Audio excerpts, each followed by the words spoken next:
45% ஆதரவோட லீடிங்கில் இருக்கு. எங்களுக்கும் செகண்ட் பிளேஸில் இருக்கக்கூடிய டிஃப்ரென்ஸ் பார்த்தீங்கன்னா 12%. இங்கே பத்திரிகையாளர்கள், அரசியல் ஆர்வலர்கள்னு பலரும் இருக்கீங்க. உங்களுக்கே தெரியும், சிம்பிள் அரித்மெட்டிக் தான். 3% வித்தியாசம் இருந்தால கிளீன் ஸ்வீப் தான். 12%னா அது நிச்சயம் டம்பிங் விக்டரி தான். அதில் எந்த மாற்றம் இருக்காது. அதுக்குன்னு நாங்கள் மெத்தனமா இருக்க மாட்டோம். உங்களை பொறுத்த வரைக்கும் இந்த சர்வே ரிசல்ட் எங்களுக்கான பூஸ்ட், அவ்வளவுதான். ஏனென்றால் திமுக என்பது எப்போதும் என்றென்றும் மக்களோட இருக்கக்கூடிய இயக்கம், மக்களுக்காக பாடுபடக்கூடிய இயக்கம். அதனால இன்னும் உற்சாகமா உங்களுடைய கணிப்பை உண்மையாக்குவோம். கடந்த 5 ஆண்டுகளாக For the past 5 years, we have been witnessing that amidst great difficulties and challenges, we have been making a development, and we are making a mark, and we are reaching the public.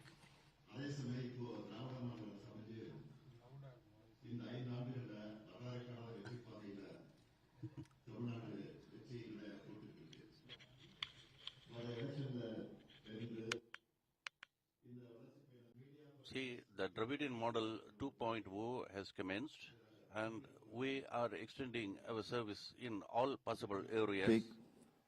Last year, தமிழ்நாட்டோட economic growth எவ்வளவுன்னா 11.19%. இந்த double digit வளர்ச்சியை லாஸ்டா எப்போ achieve பண்ணோம் தெரியுமா? 14 ஆண்டுகளுக்கு முன்னாடி. அதுவும் திமுக ஆட்சியில் தான்.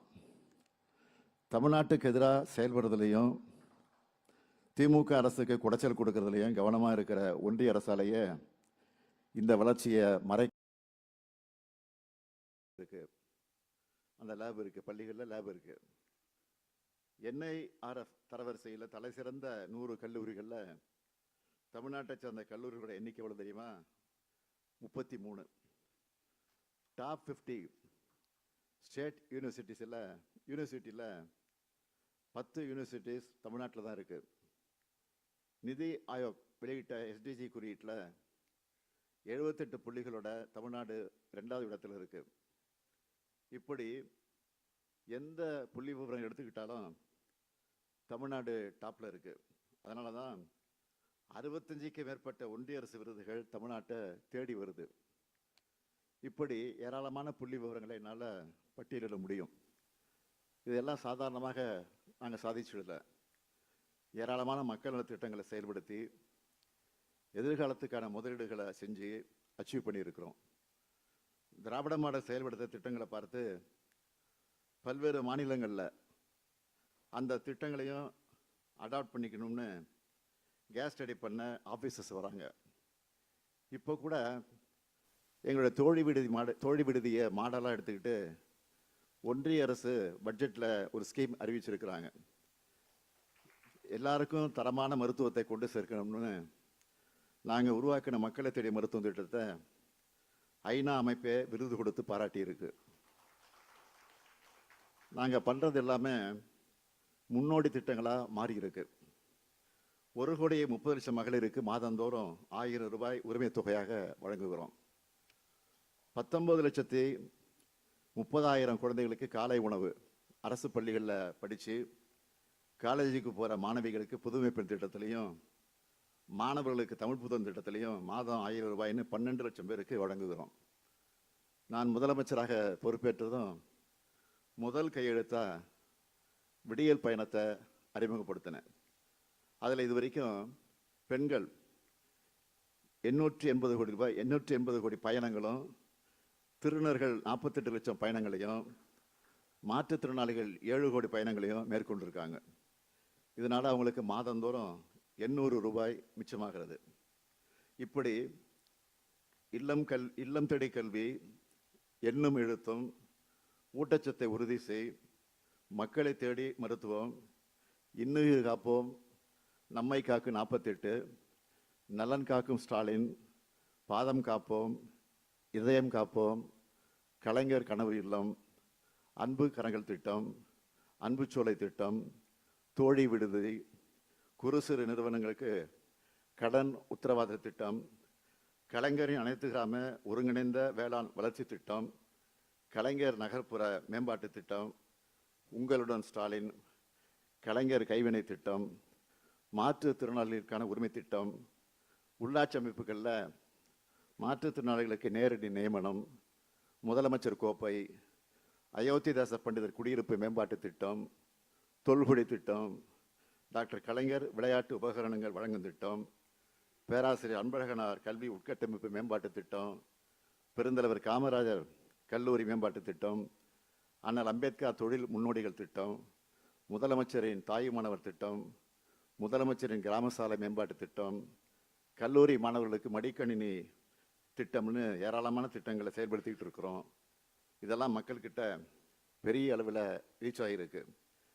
திமுக அரசு தொடர்ந்தாதான் தமிழ்நாட்டோட எதிர்காலம் நல்லா இருக்கும்னு மக்கள் எங்கள் மேலே நம்பிக்கை வச்சுருக்கிறாங்க. அந்த நம்பிக்கைக்கு என்றைக்கும் உண்மையாக இருக்கணும்னு தான் நாங்கள் உழைச்சிக்கிட்டு இருக்கிறோம். அதே சமயம் இவ்வளவு நன்மைகள் செய்யக்கூடிய திமுக அரசுக்கு ஒன்றிய பாஜக அரசு எப்படியெல்லாம் நெருக்கடிகளை கொடுக்குது என்பதையும் மக்கள் கவனிச்சுக்கிட்டு தான் இருக்காங்க. நிதி பகிர்வு, வரி பகிர்வு, சிறப்பு திட்டங்கள், ரயில்வே திட்டங்கள்னு எல்லாத்தையும் தமிழ்நாட்டுக்கு அநீதியும் துரோகத்தையும் தான் செஞ்சுக்கிட்டு இருக்கிறாங்க. ஏன் இப்போ வெளியிட்ட பட்ஜெட்டில் கூட அவங்க தமிழ்நாட்டுக்கு செஞ்சது என்ன, தமிழ்நாட்டுக்கு நன்மை செய்வாங்கன்னு நம்பி தான் கோரிக்கைகளை வைக்கிறோம். ஆனால் பட்ஜெட்டில் தந்தது 0 தான். இப்போது என்டிஏ கூட்டணிக்கு அதே 0வை மக்கள் திருப்பி தரப்போகிறாங்க. மக்கள் எல்லாத்தையும் பார்த்துட்டு தான் இருக்காங்க.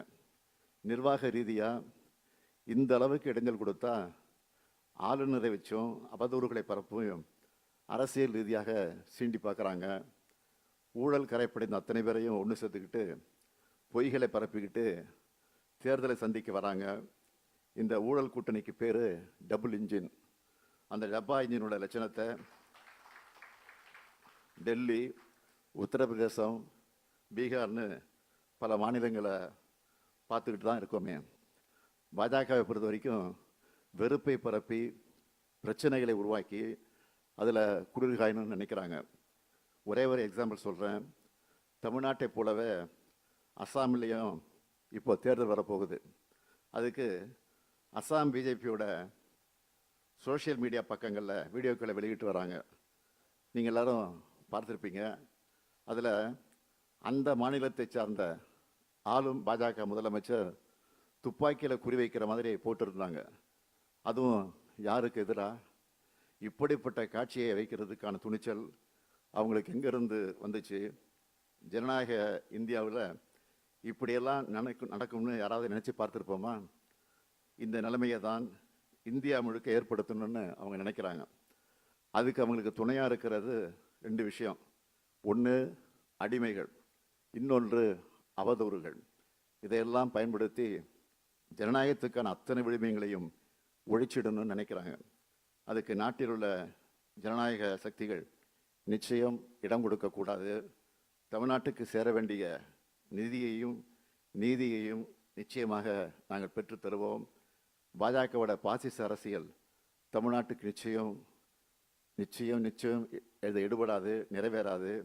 திராவிட மாடல் 2.0வில் தமிழ்நாட்டை காத்து இந்தியாவோட நம்பர் 1 மாநிலமாக தொடர்ந்து வளர்த்தெடுப்பது நிச்சயம். தமிழ்நாடு வெல்லும், இந்தியாவுக்கு வழிகாட்டும். நன்றி, வணக்கம்.